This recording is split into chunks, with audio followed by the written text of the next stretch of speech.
Urwandiko rwa gatatu rwanditswe na Yohana. Njyewe umukuru ndakwandikiye Gayo ukundwa, uwo nkunda by'ukuri. Ukundwa, ndagusabira kugira ngo ugubwe neza muri byose, wowe mutaraga nk'uko umutima wawe uguwe neza. Kuko nishimiye cyane ubwo bene data bazaga, bagahamya uburyo ushikamye mu kuri ukakugenderamo. Nta cyantera umunezero waruta uwo kumva ko abana banjye bagendera mu kuri. Ukundwa, ukiranuka mu byo ukorera bene data byose kandi ari abashyitsi. Bahamije urukundo rwawe mu maso y'itorero. Uzaba ugize neza nubaherekeza neza nk'uko bikwiriye abana b'Imana.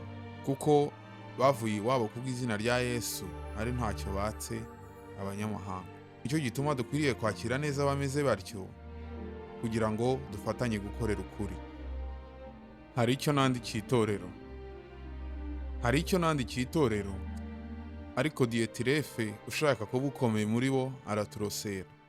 Nicyo gituma ubwo nzabibutsa ibyo akora nuko atuvuga amagambo mabi y'ubupfu. Nyamara ibyo ntibimunyura, ahubwo arengaho akanga no gucumbikira bene data, n'ababishaka akababuza akabaca mu itorero.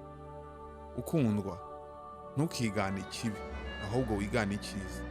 Ukora ibyiza niwe w'Imana, naho ukora ibibi ntiyari yabona Imana. Demetireyo ahamywa na bose, kandi n'ukuri ubwako kuramuhamya, natwe turamuhamya.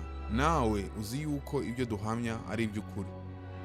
Nari mfite byinshi byo kukwandikira, ariko sinshaka kukwandikishiriza wino n'ikaramu, ahubwo niringiye kuzakubona vuba tukavugana duhanganye.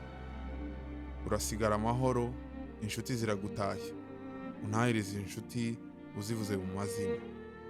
Amen. Urwandiko rwa gatatu rwanditswe na Yohana.